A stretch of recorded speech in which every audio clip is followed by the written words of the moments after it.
Está no ar o Sem Barreiras, o nosso podcast da West Arc. Um espaço para falar de acessibilidade do jeito que ela precisa ser. Técnica aplicada e sem improviso. Aqui a gente sai do discurso, entra na prática, porque a acessibilidade não é detalhe de projeto, é responsabilidade. Eu sou Alessandra Zuanazzi, arquiteta e proprietária da West Arc, e hoje a gente vai falar sobre um assunto que ainda gera muito erro em projetos, a diferença entre parecer acessível e realmente funcionar. E para isso recebemos hoje a engenheira civil Luciane Lemes Rosa, profissional com mais de 10 anos de experiência, especializada em regularização de imóveis, proprietária da Urbana Regula Engenha, no qual o nosso tema será regularização de imóveis. Boa tarde, Luciane. E aí? Boa tarde, Alessandra, tudo bem? Eu estou imensamente honrosa em estar participando do teu podcast, tá? E se eu puder ajudar em todas as informações que eu puder vir a responder, com certeza estarei à disposição. Isso aí. Então, muita gente só lembra de regularização quando dá problema. Quando vai vender, quando precisa financiar ou quando descobre que o imóvel não está conforme o que foi aprovado. E o ponto é, assim como a acessibilidade, isso deveria ser pensado desde o início. E é exatamente sobre isso que a gente vai falar um pouco, então, hoje. Luciane, conta pra gente um pouco da tua trajetória, como você chegou até a área da regularização de imóveis. Bom, a regularização de imóveis, ela sempre foi desde o final da minha faculdade. Então, tipo assim, na metade da minha faculdade, eu já comecei a trabalhar com regularização. Por mais que, tipo assim, a gente tenha experiência na área de engenharia, eu faço os projetos de engenharia, tudo, mas o que mais me cativou e, na realidade, é o que até hoje é a regularização. A regularização. E o que te fez escolher esse caminho dentro lá da engenharia? É que assim, ó, se for parar para pensar, a regularização, ela trata da parte, tipo assim, burocrática, legislativa e parte técnica também. Então, une tudo junto. Porque, na realidade, que a regularização, você, além de você estar colocando a parte técnica da engenharia, tu também tá ajudando os outros. Né? Olha só que legal. Ajudando a regularizar, a resolver um problema do outro também, né? Sim. Para quem está ouvindo, então, o que significa na prática um imóvel estar regularizado? Regularizado. Assim, ó, regularizado quer dizer o seguinte: o imóvel ele tem que ter passado pela aprovação na prefeitura, pelo registro de imóveis, pela Receita Federal. Então, assim, é tudo um trâmite até chegar lá no registro de imóveis e a tua construção está averbada na matrícula. Quando a construção está averbada na matrícula, aí ela quer dizer o quê? A regularização ela foi totalmente concluída. Porque assim, ó, muita gente às vezes pensa assim, eu tenho um alvará de construção, tá regularizado, não tá.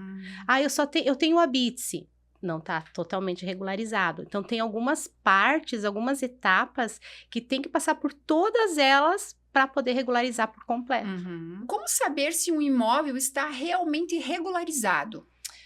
Ali, assim, ó, para saber se o imóvel está realmente regularizado, a área construída do teu imóvel tem que bater com a área construída que está na prefeitura. Primeiro legal. Item. Vamos supor, você tem 100 metros quadrados. Você resolveu, vamos supor que você tem o habite daqueles 100 metros quadrados, beleza. Mas, porém, vamos supor, você fez uma ampliação de uma garagem de mais 20 metros quadrados. Só que aquela garagem não está averbada. Então, ela não está regularizada. Tem que cuidar muito com isso também. Então, assim, para estar regularizado, a metragem construída tem que constar a mesma metragem na prefeitura. E além da prefeitura, no registro de imóveis tem que estar averbada a mesma metragem. Então, tem que cuidar bem isso, bastante isso. Olhando um pouquinho mais para o mercado e cenário, né? Quais são os tipos de irregularidades que você encontra hoje? Ai, tem bastante. Essa é uma área bem boa, né? É boa e irregularidades. meu Deus, e é sofrida. Assim, ó, geralmente o que o pessoal pensa? Ele pensa muito, a minha casa é antiga, então eu não preciso regularizar.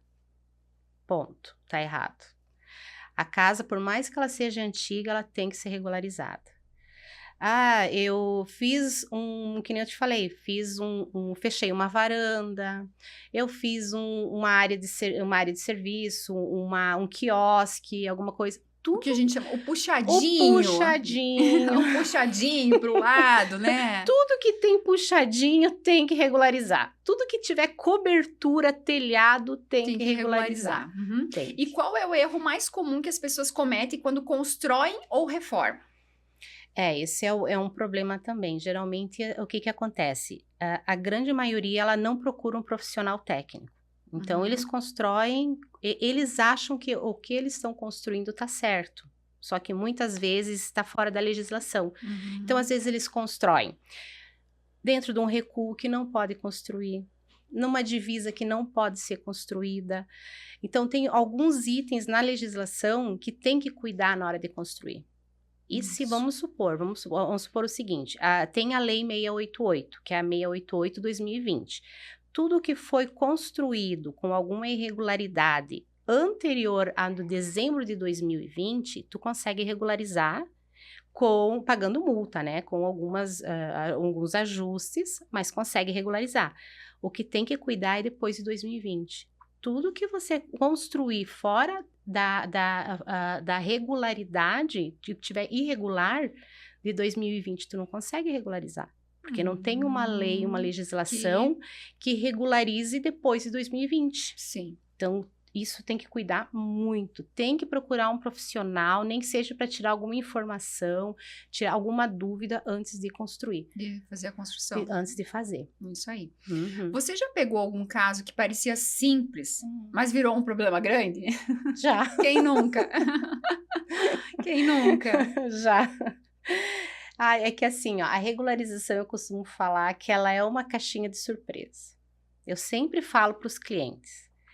Eu procuro fazer uma investigação minuciosa, mas eu sempre digo, pode acontecer alguma coisa no decorrer da regularização. De encontrar alguma coisa encontrar alguma coisa que às vezes não esteja visível ali, que a gente conseguiu visualizar, documentação e tudo isso. Mas existe. Existe eu peguei até uma regularização, vou dar um exemplo, olha. Eu peguei uma regularização que a princípio era para ser bem simples. Na realidade, foi feito os projetos, foi encaminhado para a prefeitura. E no decorrer do andamento da aprovação, né, na prefeitura, eles começaram a pedir algumas coisas que não tinham... Do cliente não tinha documentação. Falta de documentação também. Falta de documentação. Então, tipo assim, daí a gente teve que voltar toda a documentação. Tipo assim, já estava quase no finalzinho da regularização. A gente teve que voltar toda ela novamente, enquadrar numa outra legislação. Então, tipo assim, tudo que a gente fez até ali foi meio que por isso que a gente precisa de um profissional especialista em cada área, né? Não adianta você querer fazer alguma coisa na área de regularização se você não tem informação. Eu sou arquiteto, sou engenheiro, mas eu não sei de regularização. Não adianta a gente, né? Tem que ter um profissional já específico, especialista nessa área para poder fazer, né? Quando o imóvel ele está irregular, por onde que a gente começa o processo de regularização? Primeira coisa, quando está irregular, geralmente, o que eu vejo muito é que os clientes não têm nem noção que está irregular. Que está irregular. Eles vão saber que está irregular quando precisa vender, ou precisa transferir ou precisa transferir para um filho, um inventário. Então, daí, a partir desse momento, ou recebe alguma notificação da prefeitura. Está acontecendo muito de notificação. Então, daí eles começam, tá irregular. Então, assim, primeiro passo, a hora que vê que está irregular, procura um profissional que entenda de regularização, porque a regularização tem muitos macetes, tem muita legislação, tem muitas cláusulas que a pessoa que não entende se perde, sabe? Então, assim, primeiro passo, o que a gente faz no escritório? Primeira coisa, pega a matrícula atualizada, pega uma cópia do IPTU, quadra, lote e faz uma investigação de tudo daquele imóvel. Daí, a partir do momento que faz a investigação, é passado para o cliente, tudo passo a passo, tudo que tem que ser feito, tudo que ele vai gastar, porque isso é importante. Na regularização, não é só o valor do profissional que está fazendo. Às vezes, a maioria das regularizações tem que fazer o sistema de tratamento de esgoto, que é o sistema de filtro, o reator. Então, assim, não é só... Às vezes, a pessoa diz assim, eu vou gastar tanto com o profissional. Beleza, mas fora o profissional, o que tu tem de gasto? Então, a gente deixa o cliente bem a par de tudo que ele vai gastar.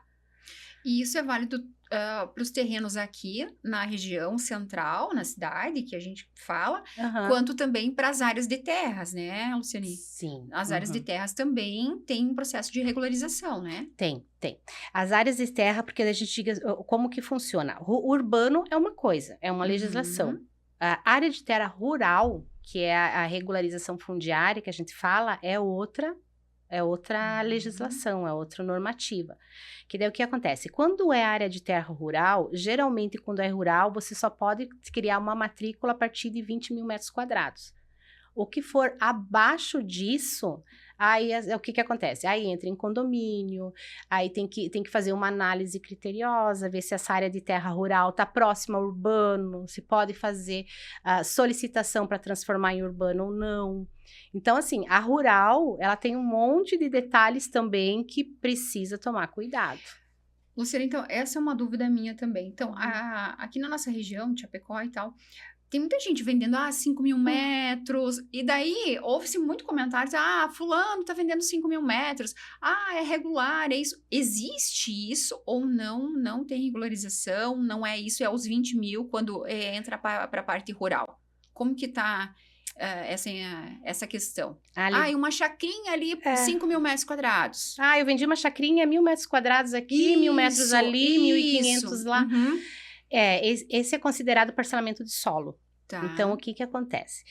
Tem uma lei, a lei de REURB, que é de 12 de 2016. Então, assim, tudo que for anterior a 2016, se tiver consolidado, se tiver moradia, nessa fase anterior a 2016, se tiver moradia, naquela fase a gente consegue encaixar como REURB. Daí ela vai entrar como o loteamento, que daí eles dizem que é loteamento clandestino, né? Que eles falam. Então, além do REURB, que é anterior a 2016, se você, digamos assim, foi após 2016, tu consegue regularizar também. Porém, daí é com contrato de compra e venda. Então, o que acontece? Tem uma área de 50 mil metros quadrados. A pessoa parcelou. Vendeu um pouquinho para cada um. Cada um. Cada um com 1.000 metros quadrados. Cada um com 1.000 metros quadrados. O que vai acontecer? Aquela pessoa ela vai ter um contrato de compra e venda. Então, dá para fazer a regularização com contrato de compra e venda, porém, a matrícula mãe vai ficar uma única, e essas outras pessoas que compraram as chacrinhas vão ficar com uma escritura. Então, eles vão ficar todos em condomínio. Em condomínio, que é o que a gente fala, isso, né? até aquela área de terra rural se transformar em urbano. Mas, a princípio... É isso que pode ser feito. É possível regularizar, então? É sempre possível regularizar ou existem casos que não é possível regularizar daí? Tem. Existe algum caso que, não seja possível? Algum exemplo? Tem. Essas edificações posteriores a 2020 que tem irregularidades. Então, 2020 agora, para cá... 2021, não 2022... existe uma lei que vai...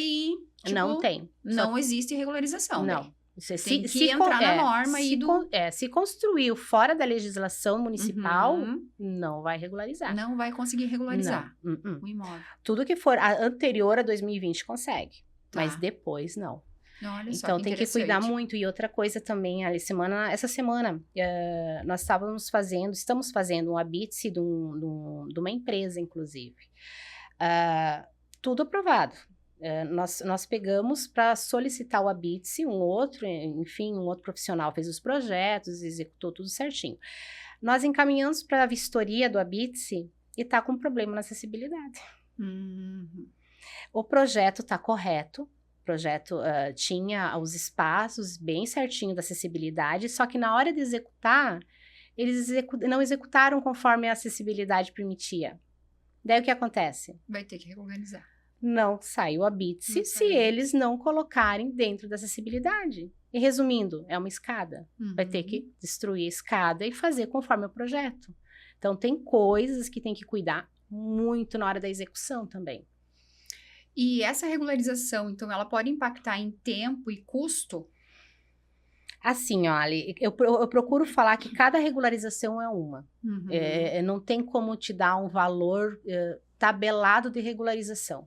Tudo vai depender do ano, Tudo vai do que tem que regularizar. da complexidade da regularização. Tem alguns casos que é um pouco mais simples, tem outros que não. Tem uns que vai demorar muito mais tempo, tem outros que não, porque muitas vezes depende do cliente também fazer alguns serviços. Sim. Então, chega na hora, digamos, aprova o projeto do hidro. O cliente tem que fazer o serviço do hidrossanitário. Muitas vezes, às vezes eles demoram. Sabe? Então, assim, não é só o tempo do profissional. Tem o tempo da prefeitura, que a prefeitura leva 30 dias para analisar. Então, tem alguns casos que volta para a gente fazer ajuste, daí vai para a prefeitura de novo. Sim. Então, não, assim, ó, quem falar que regularização é rápido para fazer, não é. Agora a gente vai falar de um tema que eu gosto muito e que às vezes eu falo para os meus clientes quais as dificuldades em transformar um habite residencial para um habite comercial? Que muita gente tem dúvida. Sim. Muitas casas sendo transformadas, né, saindo do residencial para o comercial. E aí, Lu? Assim, ó. Quando você tem uma moradia residencial e que transforma em comercial, o que tem que fazer? Ela passa por uma outra lei, que é a 864, de 2025, que tem que fazer o projeto tudo de novo. De 2025. Então, logo aqui, né? Essa legislação aqui. Logo aqui. Então, tem que fazer todo o projeto da casa. Vamos supor, nós estamos fazendo uma, né, ali, aquela lá da... Então, assim, 500 metros quadrados. Vou dar um exemplo daquela lá. Ela tem um habite de 218 metros quadrados, residencial.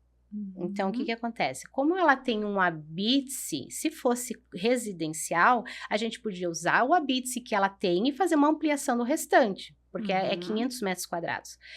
Como ela vai passar do residencial para o comercial, nós temos que fazer toda ela. Então, assim, faça o projeto de toda a residência, de toda a parte do arquitetônico, hidrossanitário e encaminha tudo como comercial. Daí faz o trâmite, passa como se fosse um projeto novo. É um projeto novo, É um né? projeto novo. E o que muita gente chega até ao nosso escritório querendo transformar, sair do habite residencial para o comercial, com aquela ilusão de que é muito fácil. Muito fácil. As casas, antigamente, elas tinham corredores de 80 centímetros, nem 1 metro tinha. As aberturas das portas hoje interferem para a parte de acessibilidade, né? Indo um pouquinho mais para a minha área, né? Interferem na parte de acessibilidade, os acessos. Se a casa não tem vaga de estacionamento, muitas vezes. Então, ou daqui a pouco ela está irregular porque ela avançou, recua ali divisa com o vizinho, tem uma janela. Então, são todos esses itens que a gente precisa regularizar, muitas vezes vai fazer regularizar a edificação para poder transformar ela, sair do habite residencial para o comercial, né, Lu? Isso. É mais ou menos isso. Daí, quando essa casa ela está irregular, a gente pode fazer todo esse trâmite na transação quando vai mudar ela para o comercial. Porém, que nem tu falou, olha, tem que tomar muito cuidado, porque que essas casas antigas, elas estão totalmente diferentes de uma construção nova. Isso, um comércio, né? Um comércio. E então, hoje a gente tem que seguir a norma vigente, né? Tem que seguir a normativa de acessibilidade. É um projeto novo, né? É um projeto novo. Entra na prefeitura como um projeto novo. Isso, e assim, tem que seguir a normativa de acessibilidade, senão não libera o habite-se. Porta tem que fazer alteração. Às vezes, o que acontece? O pé direito, às vezes muito baixo. Daí tem que fazer a alteração. Menor que os 2,50. Então tem algumas coisas assim que precisa tomar muito cuidado. Até na hora de fazer, digamos assim, eu preciso de uma casa para montar o meu negócio. Então, a pessoa que vai montar o negócio tem que tomar muito cuidado para encontrar casa também. Eu já recebi muitos clientes no escritório, eu encontrei o local ideal para a atividade que eu preciso, né? Lá num determinado bairro ou localização, e aí só que é uma casa. O que que eu faço, né? E muita gente se ilude achando que aquilo ali vai ficar muito fácil, que vai passar por um processo muito rápido, e não é assim, né? Não Ou é. que o custo, né? Eu tive clientes que chegaram para mim e disseram assim, eu só preciso fazer o sanitário acessível. Ponto. E não é assim, né? A gente sabe que não é assim. Não é só fazer um sanitário acessível. Não é só isso. Não. Eu tenho que me preocupar com os acessos, desde o passeio público, a entrada da edificação, se vai precisar rampa. Às vezes é uma casa que está num desnível. Então, vai depender da função, né? O alvará de funcionamento. O que vai funcionar nesse lugar para a gente ter um habite comercial. E fora todas as irregularidades que podem ter aí, né? Nessa edificação que tem que ajustar. Tem que cuidar muito, às vezes, por causa do custo também. Né? Isso, o custo. Porque daqui a pouco o cliente, ele não está preparado para ter todo esse custo. Daqui a pouco, o proprietário da edificação, ele fez a locação, mas eu não quero gastar tudo isso, não quero gastar 20, 30, 100 mil reais para fazer uma reforma, para deixar num habite comercial, né? Então, tem tudo isso. Por isso que é bom a gente sempre procurar um profissional, antes mesmo da gente fazer essa locação, né, do imóvel, né? Eu vou procurar um profissional que me auxilie para ver se isso é viável para mim ou não. Se eu estou a fim de gastar, fazer um investimento ou tudo mais. Às vezes eu acho o local ideal, mas eu não consigo regularizar ele. Né? Até, Ali, esses tempos atrás, teve uma cliente que me procurou. Ela tinha, que nem você falou, ela tinha encontrado o lugar ideal, dos sonhos, perfeito para a atividade dela. Daí a gente foi olhar, tipo assim, verificar toda a documentação, tudo. Não estava regularizado, o imóvel estava irregular, e daí a gente até pediu, então vamos regularizar o imóvel, né, já que gostou do imóvel e estava, né, dentro da atividade dela. Resumindo, estava em inventário. Também é outro processo. Então, descobriu que precisa regularizar. Descobriu que está em inventário, já, né, não tem. Não tem. Então, tem que cuidar um processo muito após o outro. Primeiro, deixa acontecer o inventário, deixa passar pelo processo, né? Aí, depois, consegue ir fazendo as outras etapas, né? Quanto tempo pode levar uma regularização? Olha, assim, teve casos que eu consegui liberar em 4 meses. Mas assim, é uma média, raro, assim? Raro, é muito raro. Muito raro. Mas assim... Depende do que vai regularizar, se são coisas pequenas e tal. Depende. A Bitse é de 3 meses. Né? Porque assim, daí o que acontece? Muitas vezes tem algumas alterações para fazer. Então, daí assim, já depende do cliente, de ficar aguardando o cliente fazer as alterações, tudo. Então, esse trâmite que demora um pouco, sabe, Ali? O processo em si, de encaminhar para a prefeitura, fazer os projetos, não é tão demorado.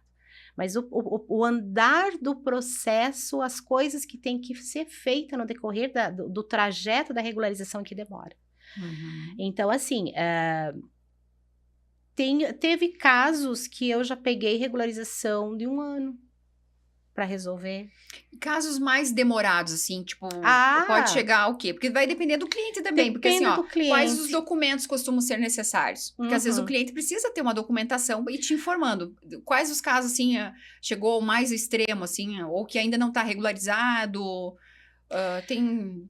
uma demora. Olha, assim, o que eu vejo muito também é que, às vezes, o próprio cliente, ele dá início à regularização. Chega na metade da regularização, ele dá uma mornada. Ele cansa de procurar os documentos. Não, e assim, quando começa a querer gastar, ele dá uma... Tipo, eu tenho que fazer o sistema de tratamento. Tem que, se não fizer o sistema, não vai para frente. Não vai regularizar. Então, ali ele já dá uma segurada. Daí segura tem um custo, pouco. Né? Tem um custo. O custo de fazer tudo isso. Por isso que eu sempre falo, quando vai regularizar, tem que saber que tem outros custos. A pessoa tem que estar ciente. Porque se ela não está ciente, daqui a pouco assim, mas por que não me falou que tinha? E as pessoas não sabem. Elas não sabem. Então, esse é o que eu vejo que é a maior dificuldade, sabe? De andar, da coisa assim, andar redonda. Mas assim, ó, eu tenho uma regularização que fazem 2 anos. 2 anos que 2 tá em anos que tá processo. comigo. E assim, ó, vamos terminar. Eu preciso fazer o fechamento, que é um fechamento de uma parede. Então, assim, então fecha a Que daí o parede. cliente tem que fazer os ajustes, né? Tem que Isso fazer o aí. ajuste. Então, quando que tu consegue? 15 dias eu vou estar pronto. 15 dias. Conseguiu fechar? Não consegui, assim. Daí, o que acontece? Nesse meio tempo... Tudo vai depender do cliente também, né? Tudo depende do cliente. Daí, nesse tempo, é uma pessoa jurídica. Então, nesse meio tempo, já venceu a parte ambiental dele, que a parte ambiental, a certidão de conformidade é 1 ano. Então, já venceu o ambiental. Aí entra tudo de novo, começa a pegar todos os papéis Aí de novo. tem que fazer ambiental, sabe? Então, assim, o cliente tem que ter ciência que ele... É começar e terminar. Começar e terminar. Claro. Imprevistos podem acontecer e tal, né? Os custos, mas tem que ter... a pessoa que fizer a regularização tem que ter ciência de que tem que ter o apoio, a ajuda da pessoa que quer regularizar também. Como que a acessibilidade entra no processo de regularização hoje? É muito importante a acessibilidade. Assim, ó, se não tem acessibilidade, não regulariza. Não tem. A parte comercial, se não tiver acessibilidade, não consegue regularizar. A parte comercial não regulariza. A parte de edificação, tipo assim, de multifamiliares, não regulariza. O que não passa por acessibilidade é só casas unifamiliares, que é só a residência onde tem uma única família que mora. Sim. Agora, passou disso, tudo precisa de acessibilidade. Regularização de acessibilidade. Já aconteceu de um imóvel precisar se adequar em acessibilidade para conseguir regularizar? Já teve? Sim, a maioria. A maioria deles, né? E o mercado, ele já está atento a isso ou ainda é pouco considerado? Assim, olha, eu acho que o mercado começou a ver essa necessidade. Eles começaram porque assim, ó, teve clientes ali de PJ, né, que eu falo, Lu, eu sei que eu preciso regularizar, mas eu tenho um negocinho da acessibilidade. Eu disse, não, beleza, se tu sabe, tu tá ciente que tem que fazer, senão não vai passar. Então, tem alguns empresários que já têm essa noção que precisa da acessibilidade. Mas eu acho que falta muita informação ainda. Nessa parte de acessibilidade e na parte de regularização. E acho que até conscientização mesmo. A conscientização, né, do pessoal, né? Bom, a gente sabe que isso pode impactar na venda, no financiamento e até questões legais, né? Sim. A regularização. Porque quando você vai fazer a venda do imóvel, ele tem que estar regularizado. Senão tu não consegue vender. Tu não consegue vender, tu não consegue transferir para um filho, para um parente, não consegue financiar, se tu precisa financiar, tu não consegue. E sem contar também, Ali, que assim, ó, não é só o fato de financiar ou vender. Além disso, você pode ser cabível de multa, né? Multa, processos administrativos, processos judiciais. Então, é bem complicadinho. Sim, olha só. Na sua opinião, então, como a construção civil pode contribuir para cidades mais inclusivas?